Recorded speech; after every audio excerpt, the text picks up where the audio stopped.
요즘 AI 얘기 정말 많죠? 이게 엄청난 거품이다? 아니다. 새로운 시대의 시작이다. 말이 많습니다. 그래서 오늘 이 논쟁의 가장 중심에 있는 두 기업, 바로 팔란티어와 테슬라를 제대로 한번 파헤쳐 보려고 합니다. 네, 우리가 지금 거대한 AI 거품 속에 있는 걸까요? 그리고 그 한복판에는 과연 어떤 기업들이 서 있을까요? 오늘 이 두 회사를 보면요, 현재 AI 시장이 어떻게 돌아가고 있는지 그 큰 그림이 보이실 겁니다. 자, 그럼 첫 번째 주자부터 한번 만나볼까요? 정말 보이지 않는 곳에서 세상을 움직이는 소프트웨어 회사죠. 바로 팔란티어입니다. 팔란티어의 핵심 기술, 바로 온톨로지라는 건데요. 이름만 들으면 되게 어려워 보이죠? 근데 이게 무슨 철학 용어가 아니고요. 아주 간단하게 말해서 복잡한 데이터들 속에서 진짜 의미를 찾아내는 그런 도구라고 보시면 됩니다. 예를 들어 볼게요. 그냥 탱크라는 데이터가 있다고 쳐요. 이게 훈련용 탱크인지 아니면 지금 당장 공격에 투입될 탱크인지 그 맥락까지 파악해내는 거죠. 이게 점점 커지면 어떻게 될까요? 말 그대로 한 나라 또는 초거대 기록 전체를 위한 단 하나의 운영체제, 즉 OS가 되는 겁니다. 자, 바로 이 지점에서 팔란티어가 진짜 얼마나 무서운 회사인지가 드러납니다. 보통 우리가 아는 독점은 물건을 파는 회사가 하나인 거잖아요. 근데 팔란티어는 달라요. 사는 쪽이 하나인 이른바 수요 독점으로 시장을 장악하고 있습니다. 물론 경쟁사가 아예 없는 건 아니에요. 그런데도 미국 정부나 월가 금융회사 같은 큰 손들이 이건 팔란티어 아니면 안 돼! 이렇게 만들어버리는 거죠. 압도적인 기술력 때문에요.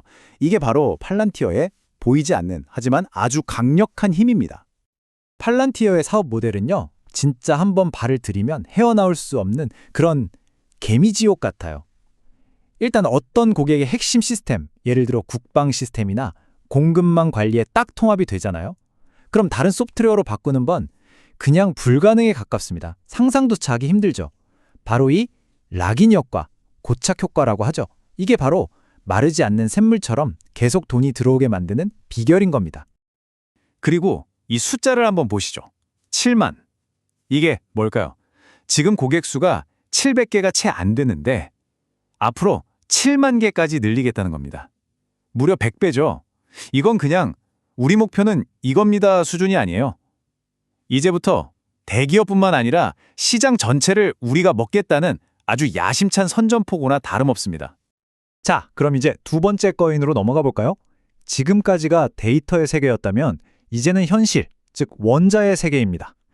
과연 테슬라는 이 이야기를 어떻게 이어가고 있을까요? 일론 머스크가 이런 말을 했죠. 우리는 새로운 챕터를 쓰는 게 아니라 아예 새로운 책을 쓰고 있다. 와, 이 말 한마디가 사실 모든 걸 설명해 줍니다. 테슬라는 이제 그냥 자동차 회사가 아니라는 거예요. 게임의 판, 그 자체를 새로 짜고 있다는 뜻이죠. 테슬라가 어떻게 변해왔는지 한번 보세요. 처음엔 그냥 혁신적인 전기차 회사였죠. 근데 그건 정말 시작에 불과했습니다. 지금은 FSD, 즉 완전 자율주행 데이터를 모으면서 움직이는 회사가 됐고요. 앞으로는요, 옵티머스 로봇과 AI로 회사의 정체성이 완전히 바뀔 겁니다. 이게 무슨 말이냐면 지금 열심히 자동차를 팔아서 번 돈으로 결국엔 자동차가 필요 없는 미래를 만들고 있다는 거죠. 정말 아이러니하지 않나요? 그렇다면 테슬라가 쓰고 있다는 그 새로운 책은 대체 어떤 내용일까요? 도대체 어떤 경제학으로 승리하겠다는 건지 그 공식을 한번 들여다보겠습니다. 여기서 핵심은요, 바로 성장의 방정식이 다르다는 합니다. 자율주행의 또 다른 강자 웨이모를 한번 보세요. 차 한 대를 추가하려면 거기에 비싼 라이다 센서 달고 또 데이터를 수집하고 굉장히 선형적이죠. 한 걸음 한 걸음 나아가는 방식입니다. 그런데 테슬라는 어떻죠? 그냥 소프트웨어 업데이트 한 번만 딱 누르면 전 세계에 깔린 수백만 대의 차가 동시에 똑똑해집니다. 이건 기하급수적인 성장이죠. 시간이 흐르면 흐를수록 이 격차는 따라잡는 게 불가능한 수준으로 벌어질 수밖에 없는 게임입니다.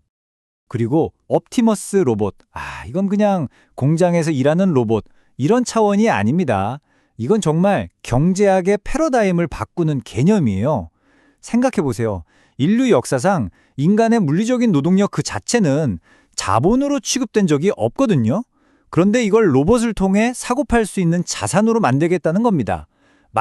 정말 만약에 이게 성공한다면요, 아마 지금까지 우리가 알고 있던 모든 시장을 다 합친 것보다도 더 큰 시장이 열릴 수도 있습니다. 상상이 잘 안 되시죠? 자, 팔란티어, 그리고 테슬라. 이 두 회사가 보여주는 미래는 정말 어마어마합니다.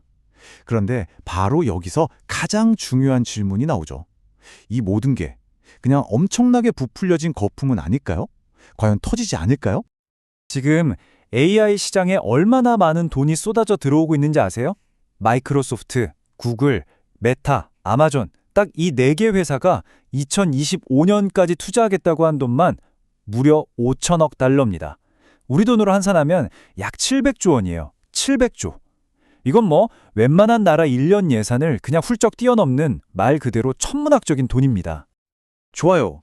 이렇게 어마어마한 돈을 쏟아붓고 있는데 그럼 그 돈은 다 어디서 회수하죠? 도대체 수익은 어디서 나온다는 걸까요? 이 700조 원짜리 투자를 정당화하려면 대체 어디서 그만한 돈을 벌어들일 수 있다는 건지 이게 진짜 궁금한 거죠. 수익이 어디서 나올 수 있는지 아주 간단한 예를 하나 들어볼게요. 자, 고양이 키우시는 분 10,000명이 있다고 칩시다. 이분들이 각자 자기 AI 비서한테 로얄 캐닌 사료 얼마 이하로 떨어지면 자동으로 사줘 라고 명령을 내려요. 그럼 AI 시스템이 로얄 캐닌 사료 사겠다는 사람이 10,000명이나 있네? 하고 이 수요를 딱 묶는 겁니다. 그리고는 판매자 쪽 AI한테 가서 직접 딜을 하는 거죠. 우리한테 10,000개 살 고객이 있으니 싸게 줘. 이렇게요. 여기서 발생하는 대량 할인, 그리고 그 과정에서 챙기는 작은 수수료. 바로 이런 것들이 모여서 AI 경제의 새로운 돈줄이 될 수 있다는 겁니다. 하지만 이건 뭐 전자상거래 하나만으로 될 얘기가 아닙니다. 아까 말한 그 700조 원, 그 거대한 거품이 터지지 않으려면요. AI는 기존 인터넷 시장을 지배하던 왕들을 끌어내려야 합니다. 바로 구글의 검색, 페이스북의 광고, 그리고 소셜미디어. 이 시장들의 판을 완전히 뒤집어 엎어야만 하는 거죠.